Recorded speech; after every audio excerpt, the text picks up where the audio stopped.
Welcome to the Pre to Post Transplant Podcast, a podcast that brings personal stories from transplant survivors, their families, friends, and loved ones. This is where you will hear challenges and triumphs of everyone involved in this journey. Our guests will offer wisdom, advice, and inspiration on everything you want to know about transplant. My name is Jenny McFarland. I am a transplant survivor, and this is a podcast I wish I had before and immediately following my transplant. Thank you for listening. Hey everybody, welcome back to the podcast. This is Jenny McFarland, your host. Today's episode is an update episode with a previous guest that I had a couple years ago. Today's guest is somebody who I find incredibly inspiring. First, before I get into that, just let me remind you to please leave a rating and review of the podcast and send me a message on the website at www.pretoposttx.com if you want to be on the show. So I need more guests so I can get more episodes out. So just send me a message on the website. You can even message me on Facebook or Instagram or however you find me, however you find the podcast. So today's guest is Sarah Donoughue, who I had on in April of 2021. And she was on here to talk about her fundoplication surgery.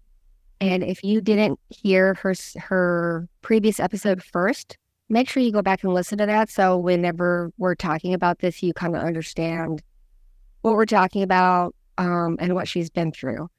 Sarah is an incredibly inspiring individual. She's my favorite kind of guest on here because she's gone from having to go through so much at such a young age to overcoming all of that and living her best life. And I love stories like that because they show that even though we can go through some of the hardest times, we can pull through it. And so make sure you listen to our first episode first and then come back and listen to this one. And I just want to mention today, if you are listening to this in real time, today is Sarah's 4th transplant anniversary. So we previously recorded this and are releasing it on her transplant anniversary. So make sure you get on social media and comment on this episode and say happy transplant anniversary, Sarah. So let's go ahead and jump into this episode and take a listen to my very good friend, Sarah Donoughue. Hi, Sarah. Welcome back. Hi, thanks for having me again. I'm so glad to have you back on so we can hear how you're doing. First, let's just remind everybody about your last episode. So you were on here to talk about your fundoplication surgery and how it did not go well. And I believe you were on the podcast in April of 21, which is like 2 years ago, I think. Gosh, April, yeah. So almost like 2 years. dang. And so this episode is going to be released on your transplant anniversary. So happy transplant anniversary today. Thank you. Thank you. So I'm pointing it out now. Yeah, 4 years. That's amazing. So so just remind everybody, just a quick reminder of what you were on here to talk about and how that kind of went for you in like a shorter version. Yeah, so I had my fundoplication 5 months after my transplant, and it just didn't go well. They paralyzed my stomach during the surgery, and so I had all these complications that we'll get onto about in the podcast, I'm sure. But yeah, I had a bunch of complications that just landed me in the hospital over and over again.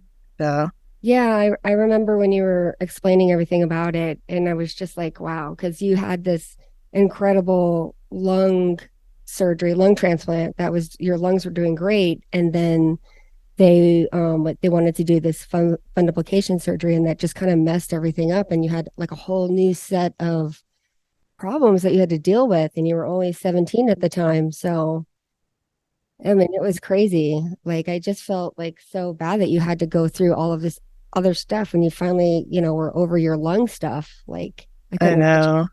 Go through a whole new something else. So Yeah. So you So that was 2 years ago. So just tell me a little bit about like how things have been going since we last talked. So I finally moved to the adult hospital now. So Yeah. being seen by Methodist, and they actually, I saw their GI, and they found the problem for my stomach was actually the pyloric muscle was a little too tight. Okay. So just recently, maybe a month or two ago, they went in and cut the muscle, and Oh. so now I'm able to eat anything I want again, and I feel great, Oh, that's which is fantastic. awesome. So Yeah, I had yeah, heard from a friend of ours, Randy, that you were in the yeah, hospital. And is that yeah. what you were there doing that time? No, I Oh. actually landed. I had a blood clot in my lung, Oh no.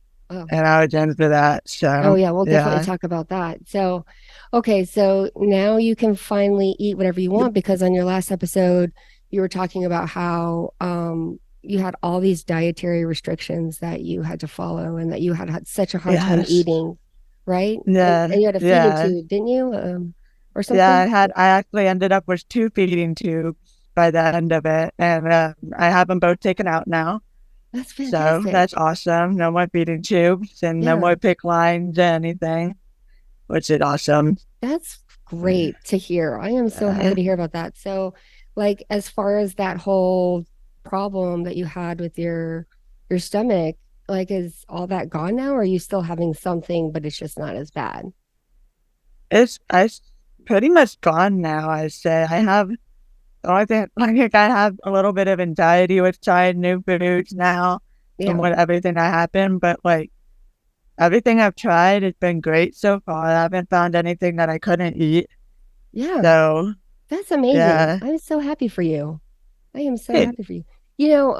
And I was going to talk about this later, but I'll go ahead and say it now. Like, since we did your episode, I felt like your episode was so informative. And since I've talked to you about all that stuff, I've met a couple of people who were considering getting that surgery done. And I try not to discourage them from it because, it's their decision. But I just tell them, these are kinds of things that can happen from that. And I direct them to listen to your episode. And I don't know if they went through it or not, but I just feel like your episode is one of the most informative episodes that I've had on the podcast. So, it's so funny to say because my my doctor, my pulmonologist, listened to that podcast too. oh, I really? sent him it, yeah, and he was telling me all these things. Well, this is actually because of this and this, and I was like, I just know what happened to me, and Yeah. that's what matters. Yeah. So, I Yeah. mean, I yeah, mean, yeah. I mean, it still happened to you, right? And it could still happen to yeah. anybody else. So, That's how I know so much because my doctors are just so. I ask a lot of questions myself, but they're always so open to yeah. explaining why everything happened, Yeah. which is awesome. Yeah. That's great. And I'm glad that you're going to Methodist. I've heard absolutely amazing things about Methodist. So, Yeah, a really good team. So, okay. So tell me about this blood clot that you had in your lungs. What happened? yeah. So I actually I got food poisoning, so I got super super sick, and I don't know if it had anything to do with my blood clot.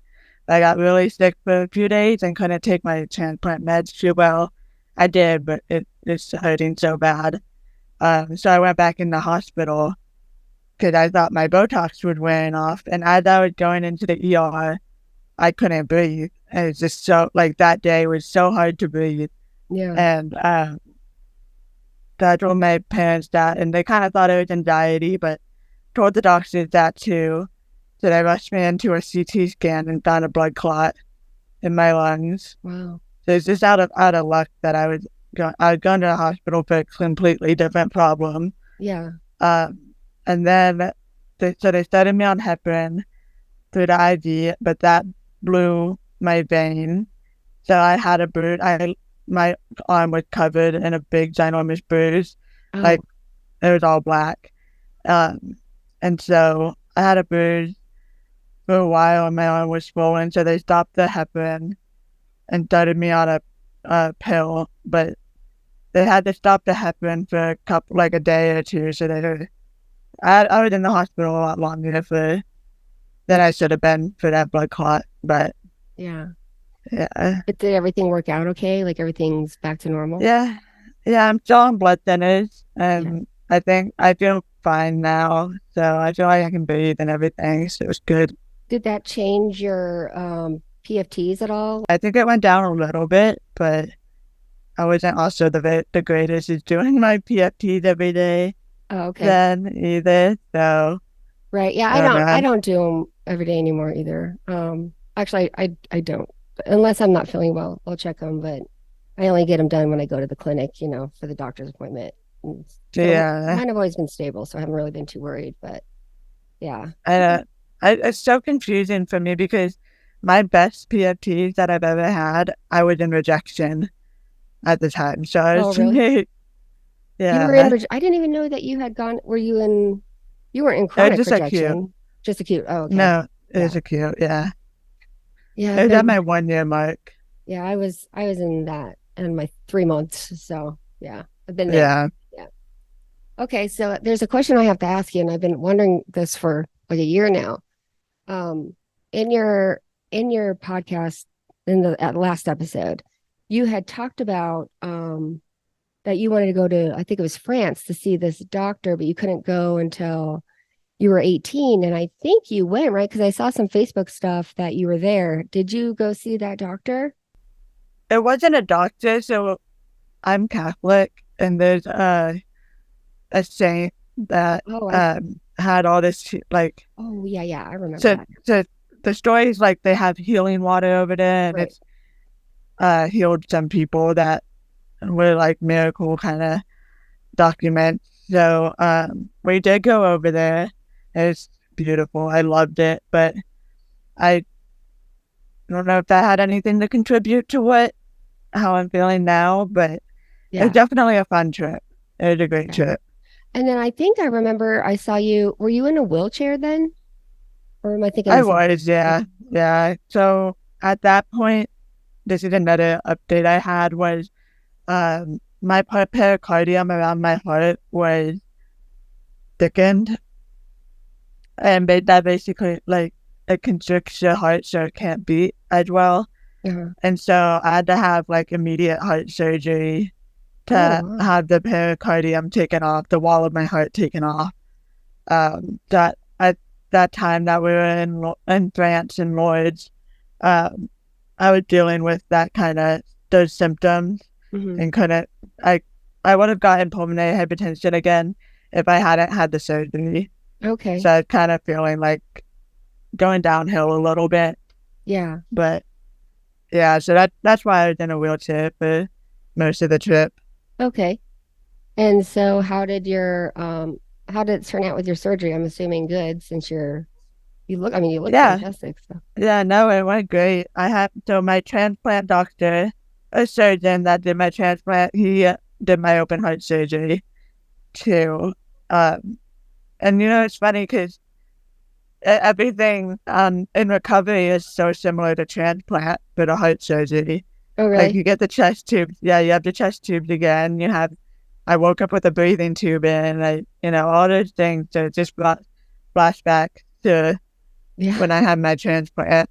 It's just Right. So I don't know if that would be a good thing because you had already experienced that or if it was like a PTSD thing that you had to go through. I think for me it it would was be more of a more, PT. yeah. Yeah, it was very anxiety inducing and a lot of PTSD I dealt with doing Yeah. that again. But Yeah, I was going to ask you about that whenever you just told me about you going into the ER and then you couldn't breathe. Like, was that like super scary again because you're having these lung issues again? yeah, it brings you back almost because before like when I had PH, it wasn't so scary to me that I couldn't breathe Yeah. because it's all I really knew, and Yeah. I know I had PH, like this is gonna happen. Mhm. But after the transplant, you don't want to go back to that. You're like, I have new lungs now. Yeah. Like, why is it hard for me to breathe again? Kind of Yeah. thing. So I know exactly yeah, what you're feeling because I don't know if you know this, but we moved to El Paso and when we first moved here, I was sick. Like I got a pneumonia or an infection or something, and I was having a hard time getting over it. And I felt like I could breathe okay. But when I went to go see my pulmonologist, my sat was low. It was like 88. So she wanted me to do a walking test, and I did, and it dropped down to like 84. And then they're like, well, let's put some oxygen on and continued to do the walking. And like I was almost in tears at that moment because the oxygen just makes me like feel so terrible. Like it just takes me back to all of those horrible memories with my before transplant and like the thought of having to wear oxygen again, or like if I were to ever go into rejection and have to do this again, like it just destroys me, right? And so just to have to wear that oxygen for that short walk time, I had so much um hard feelings and so much like PTSD wearing that. And then the doctor was like, well, we need to prescribe you some oxygen for home.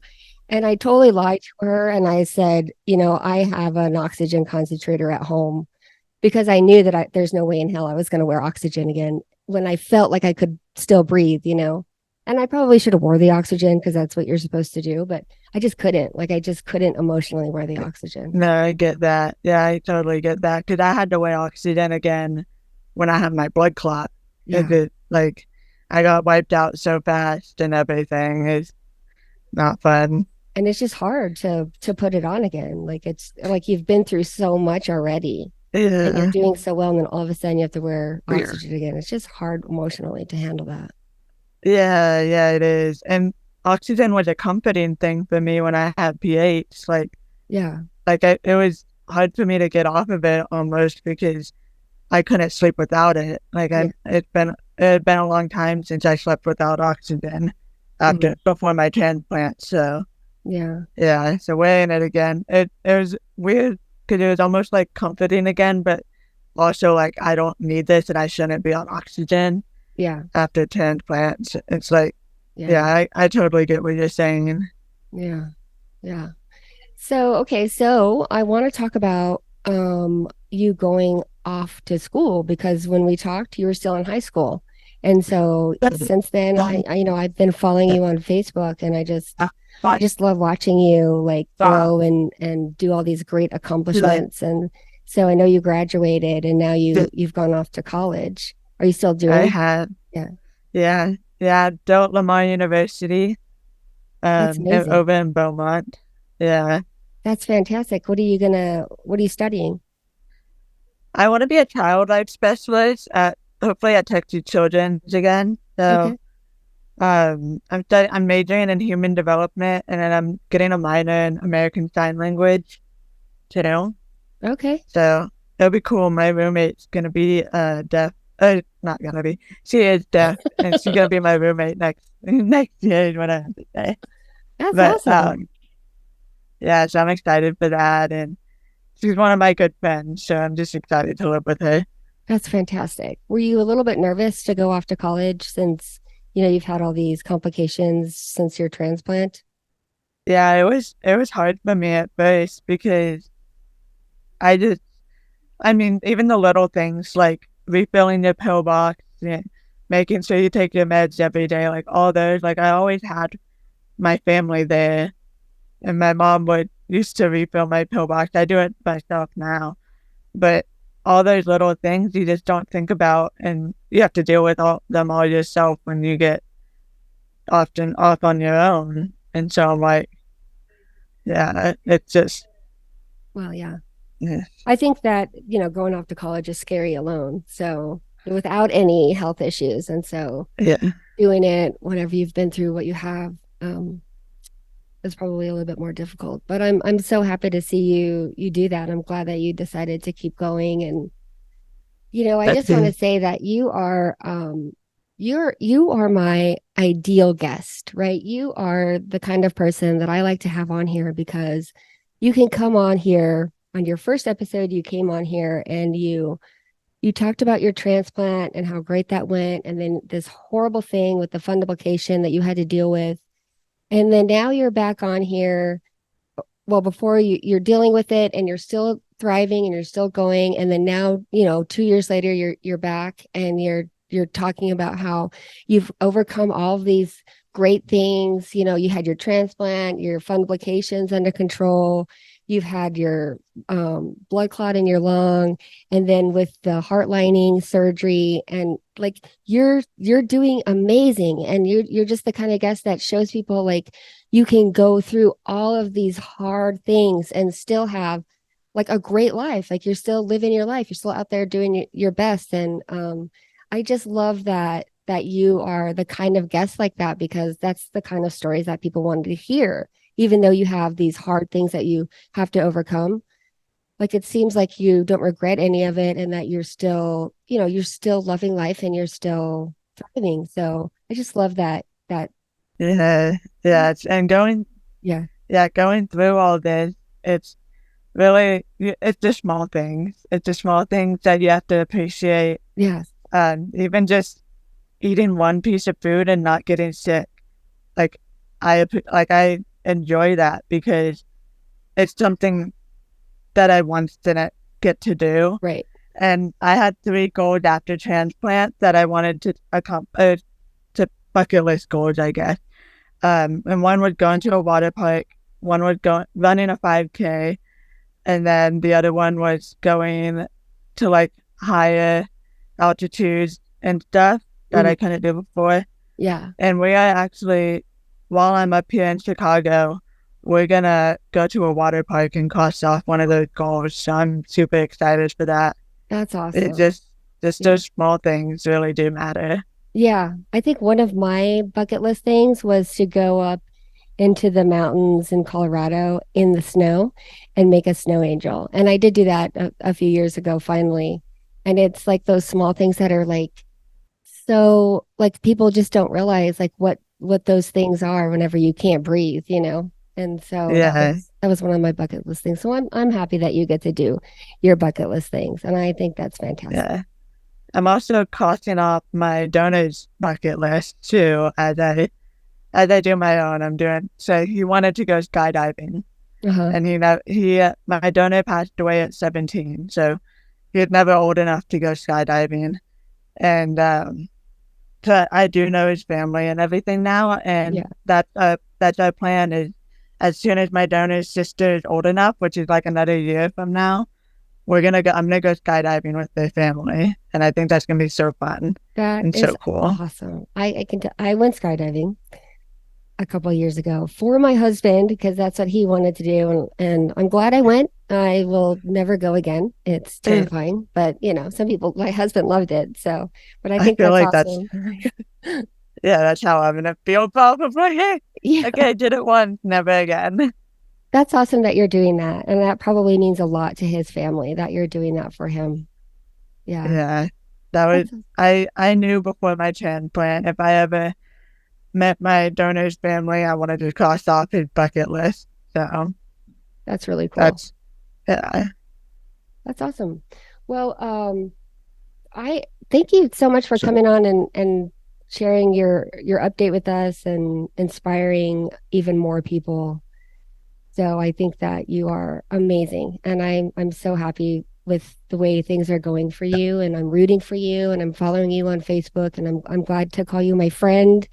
And if you're ever in my way, then we'll get together and do something crazy, you know, together. Yes, definitely. Okay, well, let me know when you come back in town and we can go to lunch or something. That'd be fun. That sounds great. Maybe we'll bring Randy with us because he talks a lot about you. He's very inspired by you too. So yeah, it was awesome. He came and visited me in the hospital, and that was the first time I met him in person. So that was really cool. Yeah. Okay. Well, I look forward to seeing you whenever we get to see you, and continue to keep going and stay healthy. And thanks again for coming. Thank you. Thank you so much. Okay. All right. Bye-bye. Thank you for listening to the Pre to Post Transplant Podcast. Please be sure to subscribe to the podcast and follow us on Facebook. Oh, and if you have not signed up to be an organ donor, please visit www.organdonor.gov and register today. You too can save lives.